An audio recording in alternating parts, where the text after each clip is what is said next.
I'm Jacques Domerc. This is Real Estate Principles.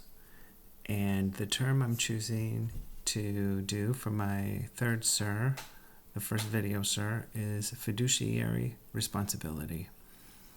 And the reason I'm choosing this is because I myself have seen, and you may have seen, some gray area that other real estate agents have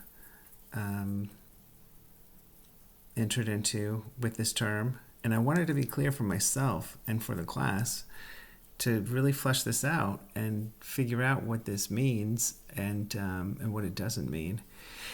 And what I noticed is, let's face it, real estate agents don't always have the best reputation for ethics and responsibilities. And so I think it's an important term to understand.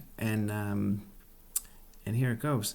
So I looked up fiduciary responsibility in the dictionary, in the American Heritage Dictionary on WordNick.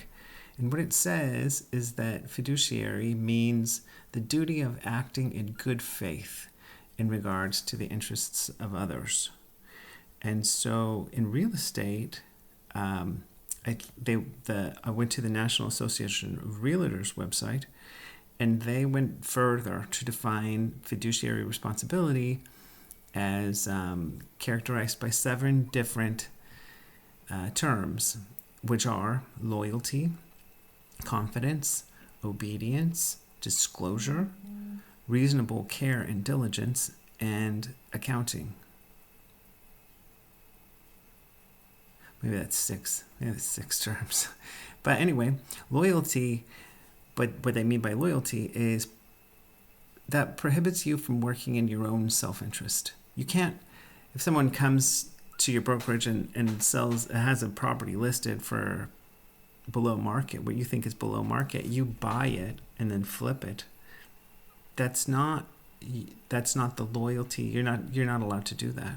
It's not showing loyalty to your seller, because you extracted that value. I have an example for that. I knew I had a landlord whose ex-husband was a real estate agent. That exact thing happened. His client wanted to list their house for $200,000, but he knew it was worth $4,000, and so he sold it for $200,000 to his ex-wife, who became my landlord. That's unethical. You're not supposed to do that. So that's a good example of someone breaking their fiduciary responsibility. The next is confidentiality. It's important to keep confidence with your principal, whether it be your buyer or your seller, particularly in their bargaining position in the real estate transaction. But there's a fine line between confidence and misrepresentation. So it's important to represent that.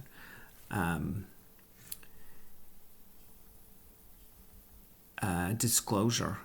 An agent is obligated to disclose all the information relevant to their agency. Like they have to present all the offers, the identities of the buyers, the facts affecting the value, the bargaining position, if they know, their agent's relationship with the buyer, and the buyer's interest in maybe flipping that and reselling it or developing it into something else, and any other bargaining info that they might be privy to.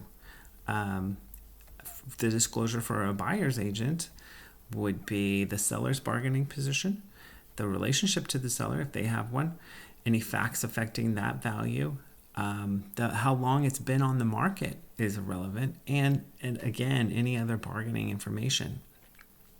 The other aspect of fiduciary responsibility, according to the NAR website, is obedience.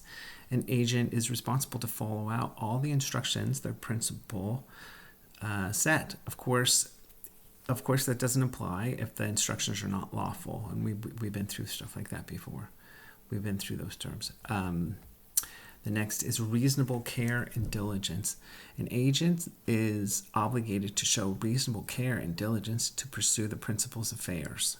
This includes an expectation that they're real estate professionals and that they're going to comport themselves with a professional standard and do the things that they're expected to do, and working on their principal's behalf. And accounting. Then the last term is accounting. An agent is obligated to account for all the principal's money and property that is entrusted to them, almost like a trustee. This includes deeds and other documents as well. So that's what I've figured out. What is meant by fiduciary responsibility. It's like the onus that a real estate agent is expected to, maintain and perform to the level of. I hope that helps anybody understand the term. And the thing is, I know that some people out there are not as clear on this and as we would want them to be, and so it's a tough industry, and so I think it's wise to know this term well, and I hope this has helped somebody. Thanks.